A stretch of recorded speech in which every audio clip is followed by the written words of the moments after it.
49ers at the Buccaneers. Both teams have been playing good ball despite battling injuries. Baker Mayfield's been great. Brock Purdy is questionable. I think we're probably going to see Mac Jones again if I have to guess, because honestly, with the way he's playing, there's no reason to rush Brock Purdy back. So that's just my opinion. But Tampa Bay is favored by 2.5 at home. Key points for this game, guys. What do y'all have? This is a big... Sorry. I mean, Baker Mayfield back at home. This is just another opportunity for him to have a great game. The 49ers defense right now is allowing Schubert 19.6 points per game. That's 6th in the country. But the Buccaneers offense has just been consistently very good, especially in the clutch. And with a spread this close, 2.5 points, which would be a neutral site push, right? 2.5 points is the NFL home field advantage. I feel like Baker Mayfield is going to have another great game. I don't like the people who are overreacting to Mac Jones having, 2 good games at this point? He's 3-0. Okay, 3 good games. And saying that if Kyle Shanahan had drafted Mac Jones like he wanted to, they would have won a Super Bowl. I disagree. I've not seen anyone would have made this say that. He is just Jimmy Garoppolo and Brock Purdy. Exactly. He's the exact same. He's proof of why you don't pay Brock Purdy the $50-something million. Agreed 100%. Too late. It is too late. Hindsight 2020. Now you have 100% proof that any quarterback in that Shanahan system can work. It's too late now, unfortunately. But wow, that really got my throat clear. That was a lot better. Welcome back. Yeah, thank you. I've been rasping for like the last minute and a half. I think the Buccaneers defense, I think Mac Jones could have another good game, but I just don't think it'll be enough. And I think that we're just going to be in this, the 49ers are going to be in the weird situation of being like, we have 2 quarterbacks who are the same, and we're paying one $50 million and one is here on a cheap deal. But it happens. Something I'm looking at is, can the piece together wide receiver core for the 49ers get it done for another week? They're so beat up. We had a Jake Tonjes touchdown last week. I'm blanking on his name. He had 10 receptions. Kendrick Bourne ends up with a 10 reception, 11 target game. Great game from him, but is that repeatable against a pretty good Bucs secondary? Because the Buccaneers have been fantastic against the run. They're one of the best teams in the National Football League at stopping the run. So you're going to have to find some passing success to win this game. Because on the flip side, it'd be pretty irrational to expect the Bucs to not score at least some points. They've been one of the better offenses. So you're going to have to score a little bit to keep pace. So can that wide receiver core keep chugging along with, kind of rejects, reclaimed projects, guys in second homes? So can that happen? Do y'all think so? I think so if Mac Jones plays. Sure. Mac Jones has been incredible this year. He is 900 passing yards, so 300 a game, 6 touchdowns, 1 interception, and a game-winning drive in all 3 games. He's been incredible, and especially in the clutch as well. And he's done it with CMC's been a huge part, but he's done it with Jake Tonjes and Luke Farrell and Kendrick Bourne and Demarcus Robinson. So it has not mattered whatsoever for him. I do think he'll play well, given how well at least the quarterbacks have been playing against Tampa Bay so far. They've been, for the most part, been able to get what they want. The biggest trouble people have had against Tampa Bay is running the football. Sure.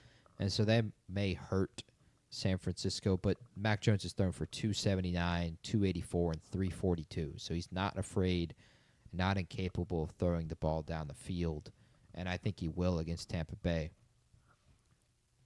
I don't think it really matters about the receivers either. I don't think that'll play too much of a factor. For me, biggest factor is going to be, again, Baker Mayfield in the offense versus the 49ers defense and Robert Saleh and Fred Warner. Buccaneers have generated 722 yards after the catch this season. That's the most in the NFL.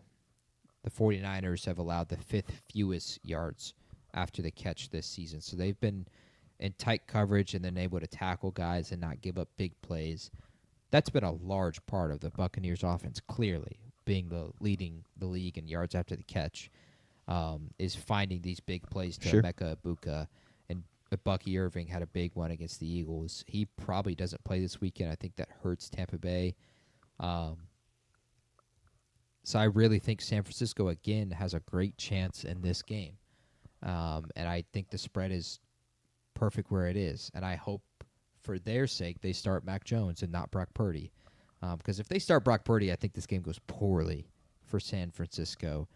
But I think the 49ers have a great chance in this game. I think this should be exactly where it is, even on a neutral field right now. With the way these teams are playing, they get the extra days of rest. Mac Jones should be feeling better by then.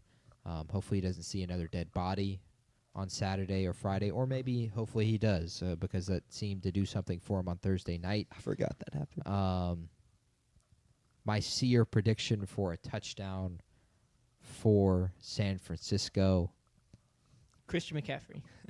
Yeah, imagine. No, give me DeMarcus Robinson to score a touchdown this weekend for the 49ers. Cromie, lock that in as a starter. Yeah, go ahead and start. Emeka's awesome. I goat Joshua Whitehead. He's been fantastic for the Bozos in fantasy. I was about to talk about him. What do we think would be a great stat line from him for this weekend? Like, great. Great. 100-plus yards and a touchdown. 100 plus yards. yards. All right. If he gets 100-plus and a touchdown, I think I might have to get an Emeka jersey. Because I mocked him to the Bucks. Okay. And I also love him with Baker. Baker Mayfield was my guy. He made me a Browns fan from 2018 to 2021. That draft class of 2018, Baker Mayfield going first overall, super fun to watch. And the Browns kind of shafted him, shipping him out for Deshaun Watson. But is 100-plus and a touchdown jersey purchase worthy? I don't know if that's jersey purchase worthy. All right. So what's the line at which point it's jersey purchase? We talking 150 and 2? I would not go both of those. I think it's maybe a 120 and 1 or 102 touchdowns, something like that. Yeah. 102 touchdowns or 150 and 1?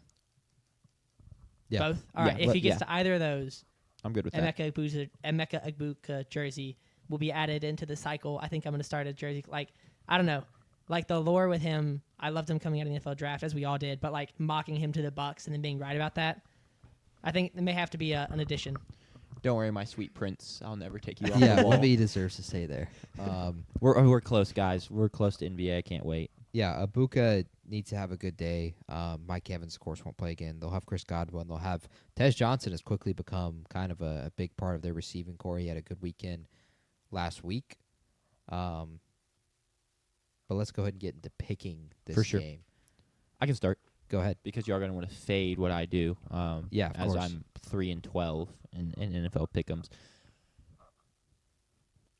I love what I've seen from the 49ers, but I just also love what I've seen from the Buccaneers. And so I'm going to take the Bucs to win and cover at home in what'll probably be a close game. But maybe Baker just does it to get another game-winning drive. Give me the Bucs. Yeah, I'm also taking the Bucs. I just, at this point, it's really hard to pick against them with Baker Mayfield playing the way he is. So I will also be taking the Buccaneers. To answer your question, Andrew, Buccaneers will not be wearing creamsicle or the white ones, the white creamsicles. I think he's saying a creamsicle. Would you get a creamsicle? I see. Or would I you think I stay might red? have to. It's just so much better than their Yeah, the normal creamsicles jersey. that would are be sick. fire. They'll be wearing their red uniforms this weekend. Okay. Yeah, the against the creamsicles look a 49ers. lot better than that. I think if Mac Jones starts, I think the 49ers win this game. Okay. But for picking perspective, I'm going to change it. Give me San Francisco plus 2.5. Okay. I wouldn't bet that. I would bet it if it got to 3.5. But 2.5 is typically where you want to take the team that. Agreed. And that's why I had put Tampa Bay there at first. He's just a Mac Jones truther.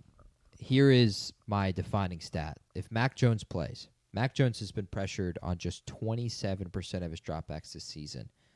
Brock Purdy has been pressured on 46%. Translation, Brock Purdy's holding onto the ball too much, and that's why he's throwing picks, getting sacked, being put in tough spots. Mac Jones is getting the ball out. Also, that offensive line is blocking for him more because they care about him more.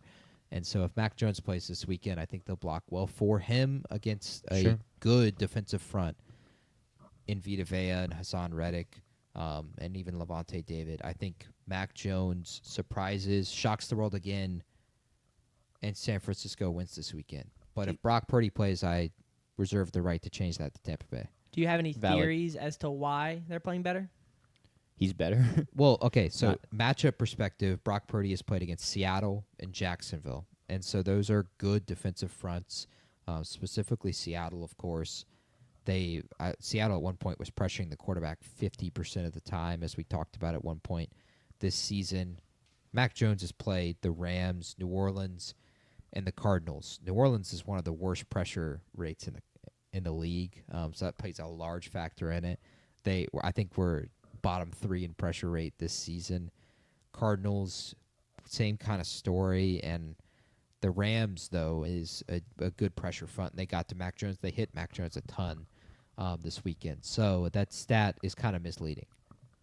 But I do think it plays a factor. I think Mac Jones is just getting better protection because I think his teammates are fighting for him more. It almost feels like when Brock Purdy replaced a Jimmy Garoppolo and then the 49ers started playing better because they cared about the underdog.